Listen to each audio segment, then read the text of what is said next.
நகரங்களின் தூய்மையையும் சமூக மரியாதையையும் தினமும் காக்கும் அமைதியான வீரர்கள் தூய்மை பணியாளர்கள்.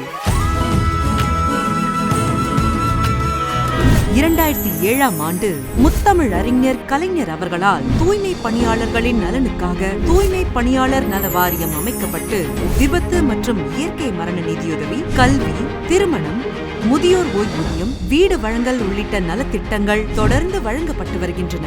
முத்தமிழ் அறிஞர் கலைஞர் அவர்கள் காட்டிய மனிதநேய பாதையில் திரு மு.க. ஸ்டாலின் அவர்கள் தமிழ்நாடு முதலமைச்சராக பதவியேற்ற பின்னர் அவரது தலைமையிலான திராவிட மாடல் அரசு தூய்மை பணியாளர்களின் நலனை முன்னுரிமையாக கொண்டு பல்வேறு நலத்திட்டங்களை செயல்படுத்தி வருகிறது. இதன் தொடர்ச்சியாக 14/8/2025 அன்று 6 புதிய சிறப்பு திட்டங்கள் அறிவிக்கப்பட்டன.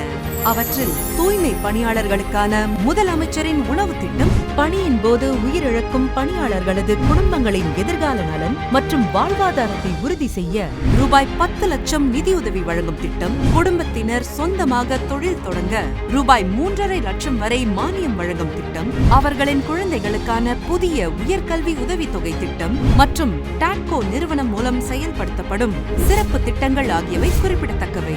15/11/2025 அன்று பெருநகர சென்னை மாநகராட்சியில் முதற்கட்டமாக தொடங்கப்பட்ட இந்த தூய்மை பணியாளர்களுக்கான முதலமைச்சரின் உணவு திட்டம் சிறப்பாக செயல்படுத்தப்பட்டு வருகிறது.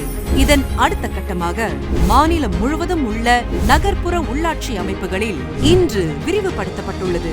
பெருநகர சென்னை மாநகராட்சி உள்ளிட்ட 25 மாநகராட்சிகள், 145 நகராட்சிகள் மற்றும் 479 பேரூராட்சிகளில் பணியாற்றும் 1,29,689 தூய்மை பணியாளர்கள் இந்த உணவு திட்டத்தில் பயன்பெறுகின்றனர்.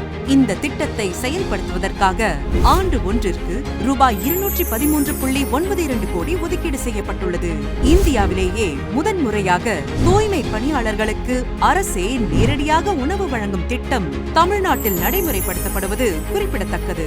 இந்த திட்டத்தின் கீழ் சுகாதாரமாக சமைக்கப்பட்ட சுவைமிக்க சத்தான உணவு சிற்றுண்டி கலன்களில் நிரப்பப்பட்டு சூடும் சுவையும் குறையாமல் கொண்டு செல்லப்பட்டு தூய்மை பணியாளர்கள் பணியாற்றும் இடத்திற்கு அருகிலேயே உள்ளாட்சி அமைப்புகளுக்கு சொந்தமான சுத்தமாக பராமரிக்கப்படும் கட்டடங்களில் மரியாதையுடன் வழங்கப்படும்.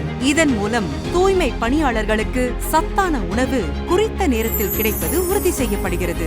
காலை 4 மணிக்கு எழுந்திருக்கனால எதுவுமே சமைக்க முடியாது, சாப்பிட்றதுக்கு டைமே கிடைக்காது. நாங்கள் வீட்டுக்கு 3 மணிக்கு போய் தான் நாங்கள் வீட்டிலேயே சாப்பிடுவோம். இப்போ நாங்கள் சாப்பிட்டுட்டு கொஞ்சம் தெம்பா வேலை செய்ய முடியுது எங்களால்.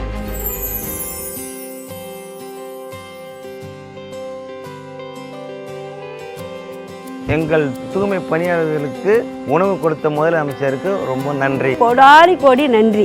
என்னுடைய கனவு உங்க வாழ்க்கை தரம் முன்னேறணும், உங்களுடைய உடல்நலம் பாதுகாக்கப்படணும், உங்க பசங்க நல்லா படிச்சு உயர்ந்த பொறுப்புகளுக்கு அதுல வந்து உட்காரணும், உங்க சுயமரியாதையை காத்து உங்கள் பசியை போக்கிடத்தான் இன்னைக்கு இந்த முதலமைச்சரின் உணவு திட்டத்தை தொடங்கி இருக்கிறோம். இந்த மாநகரத்தை தூய்மையா பாதுகாக்கிற உங்களை பாதுகாக்க வேண்டியது எங்களுடைய கடமை.